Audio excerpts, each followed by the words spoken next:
जय गुरु जी। सत्संग bye Jaya aunty on 2 मार्च 2016। गुरु जी, हम संगत को हर बात बड़े ही आसान शब्दों में या फिर प्रैक्टिकल करा के समझा देते हैं। ये चाहे सांसारिकता से जुड़ी कोई बात हो या फिर आध्यात्मिक या तो फिर दूसरी दुनिया की बातें हों, जब भी सवाल आएगा जवाब मिलेगा ही। हमें जब कोई भी ड्रीम या विजन आता है, चट से उसका मतलब समझना चाहते हैं। कोई मैसेज हो तो बात समझ में आती है कि उसे पहुंचाने की जल्दी होगी, नहीं तो अपने ड्रीम या विजन को सहेज कर अपने जहन में रख लें। उससे जुड़ा जवाब या विजन ज़रूर आएगा यदि हमें हमारे द्वारा कोई मैसेज देना चाहते हैं गुरु जी। इससे ही जुड़ा एक छोटा सा सत्संग है। एक संगत आंटी जिसके मायके की फैमिली पूरी तरह से गुरुजी से जुड़ी हुई है, अपने पति के घर में भी गुरुजी से प्यार और जुड़ाव बना रहा। एक बार उनके घर में सत्संग हुआ, संगत आकर ठहरी। ऐसा महसूस हुआ कि गुरुजी खुद वहाँ रह रहे हों। सब कुछ खत्म होने पर उनके पति ने पूछा, क्या ये सब ठीक है? वो गुरुजी को अपने पत्नी के द्वारा ही जानते थे, इस कारण उन्हें थोड़ा सा अस्वाभाविक लगा। उसी रात को उन्हें ड्रीम आया कि इस आंटी को नाम के साथ, जिन्हें वो जानते भी नहीं थे, जो रहती हैं, उन्हें ये मैसेज दे दें। वो खुद हैरान हो गए और एक पल में समझ गए कि गुरुजी कौन है। उन्होंने मैसेज दिया और उनके सत्संग में भी मौजूद रहे। वो क्या, उस दिन के बाद जितने भी सत्संग में मौका मिला वो हाजिर रहते हैं। उन्हें समझ आ गया कि कितनी ज़्यादा ब्लेसिंग्स गुरुजी की उन्हें मिल रही हैं। एक पल में गुरुजी ने उन्हें जोड़ लिया। गुरुजी कहते हैं कि हमारे कर्मों को विजन या ड्रीम में कटवा देते हैं। हकीकत में हम काटने जाएं तो सदियां लग जाएंगी। अब जब ऐसे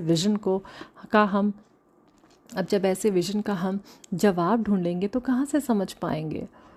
कौन से जन्म का कौन सा लेनदार से हिसाब हमारा खत्म हुआ इस विजन में, ये कौन समझा पाएगा भला? और फिर भी हमें यदि समझना ही है तो गुरुजी को कहें, वो तो बताते ही हैं। बार बार ये मैसेज दे रहे हैं कि 70% सोल हैं इस धरती पर और ये सोल मुक्त होना चाह रही हैं। अब हम जो भी गुरुजी यानी शिव से जुड़ा है, उनके द्वारा ये काम आसानी से हो पाता है। हर संगत इन सोल्स को मुक्ति देने का माध्यम बन रखी हैं। बहुत संगत इन सोल्स को विजन्स या ड्रीम में देख पाती हैं कि कौन कौन मुक्त हो रहा है उनके द्वारा। बहुत संगत नहीं देखती या महसूस करती, पर गुरुजी से यदि जुड़ी हुई हैं पूरी तरह, तो गुरुजी ने उन्हें भी ये सेवा दे रखी है। ऐसे सोल्स हमारा कोई नुकसान नहीं करती, हमें परेशान नहीं करती, हमें उनसे डरने की भी ज़रूरत नहीं है। बस वो हमें माध्यम की तरह इस्तेमाल करती हैं, गुरुजी के सत्संग में आने के लिए, संगत के साथ बैठने के लिए और लंगर खाकर मुक्ति के लिए। कौन सी सोल किसके साथ कब आएगी ये तो गुरुजी ही तय करते हैं। हम और आप कुछ भी नहीं कर सकते। यदि कोई विजन में इन्हें देख रहा है तो इसका मतलब निकालने की कोशिश ना करें। ये हो रहा है और हर सच्चे संगत के साथ हो रहा है, हमारे बिना महसूस किए भी और कभी कभी महसूस करवा कर भी। पर हमें क्या फ़िक्र जब सब कुछ गुरुजी देख रहे हैं। हम जो कर सकते हैं वो है ज़्यादा से ज़्यादा समय सत्संग या गुरुजी के साथ बिताना। अपने घर को पॉजिटिव रखना ज़रूरी है, क्योंकि नेगेटिव सोल्स भी होती हैं जिनके कर्म ज़्यादा ख़राब हैं, तो उन्हें वक्त लगेगा मुक्त होने में। ऐसे सोल हमें लंबे समय के लिए परेशान कर सकती हैं। रिहा तो ये भी होंगे, पर हम इनसे प्रभावित नहीं होंगे यदि हमने अपनी आंतरिक शक्ति बढ़ा ली है। यदि हम कमज़ोर हैं तो हमारी पॉजिटिविटी इनके नेगेटिविटी के सामने नहीं टिक पाएगी और ये हमें परेशान करेंगी। हम इतने पॉजिटिव रहें कि नेगेटिविटी हम तक पहुंच ही ना पाए, और आ जाए तो अपना उद्धार कराकर चली जाए बिना हमें तकलीफ़ दिए। एक बात हमेशा याद रखनी है कि संसार की कोई भी शक्ति गुरुजी से बड़ी नहीं है।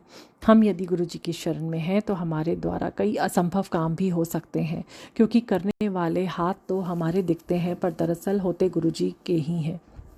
बहुत समय पहले से जब किसी संगत से कोई सत्संग शेयर करती, मुझे उससे आते वाइब्स महसूस होते, जिससे पता चलता रहता कि दोनों संगत के अलावा हमारे बीच गुरुजी भी हैं।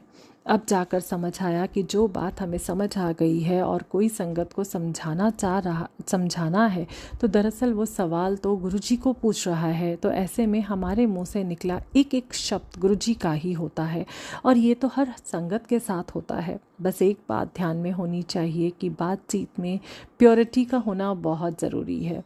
जैसे ही संगत बनावटी या गप के ढंग से बात करने लगती है, तब गुरुजी नहीं होते हैं। कितनी बार गुरुजी ने अलग अलग संगत को दिखाया कि उनकी हर संगत में उन्हीं का चेहरा है, यानी हर एक में गुरुजी का ही वास है। हम जब भी किसी के साथ हों बड़े ही सावधानी से बर्ताव करें, किसी से बात करें तो अदब से करें, खासकर संगत से। गुरुजी किसी भी संगत के माध्यम से हमारे पास आ सकते हैं। और एक और बहुत ही महत्वपूर्ण मैसेज दिया गुरुजी ने कि जो भी बंदा काम करने जाता है अपने साथ नेगेटिविटी लेकर आता ही आता है।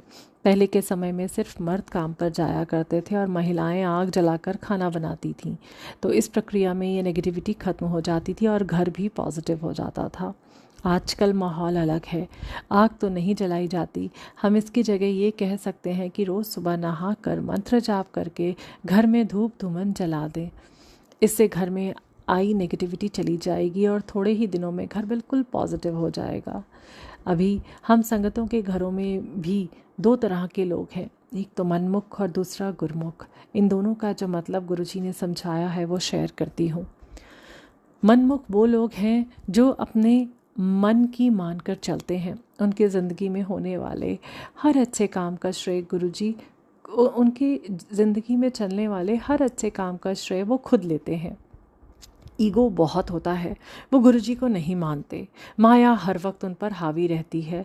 सांसारिक सुख सुविधा हासिल करना ही उनका लक्ष्य होता है। ऐसे लोग हमेशा किसी न किसी कारण से परेशान रहते हैं।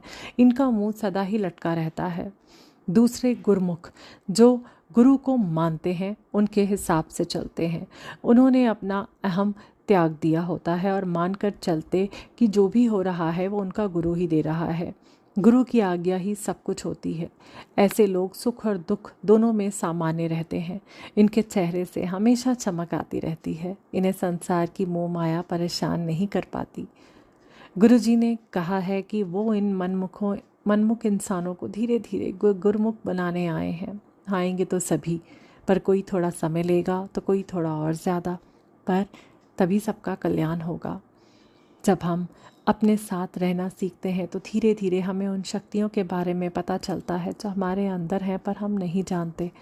ये कोई सांसारिक शक्ति की बात नहीं हो रही। हम आध्यात्मिक शक्ति से भी भरे पूरे हैं जो हमारे साथ साथ कई जन्मों से चली आ रही हैं। अब जब गुरुजी ने अपनाया है तो ये शक्तियाँ किसी न किसी सेवा में इस्तेमाल हो सकती हैं, पर इसके लिए बहुत ज़रूरी है कि हम संसार से थोड़ा विमुख होएं। हम संगत इतनी गप्पे मारते हैं कि हमारे पास खुद के साथ रहने के लिए समय ही नहीं होता। गुरुजी ने साफ साफ शब्दों में गप मारने से मना किया है। अपनी एक बात को हम संगत, खासकर महिला संगत, जब तक 10 लोगों को बता ना लें चैन नहीं पाते। मुझे मनाही हुई है फ़ोन के लिए। अभी किसी और संगत का भी मैसेज था जहां उसका फ़ोन गुरुजी ने पानी में डाल दिया और उसे कम बात करने के लिए कहा है। गुरुजी की लीला गुरुजी जाने। ऐसे में उस संगत को क्या ब्लेस किया होगा हम नहीं कह सकते, पर एक मैसेज तो मिल रहा है कि हमें गप्पे मारना बंद करना है सत्संग करने के नाम पर। सत्संग जब भी सुनाएं एक एक शब्द में शुद्धता हो और हमेशा ये महसूस करें कि गुरुजी के सामने बोल रहे हैं, तभी हमारी बातों पर कंट्रोल लगेगा, क्योंकि गुरुजी तो हमेशा हर संगत के साथ होते ही हैं। जय गुरुजी।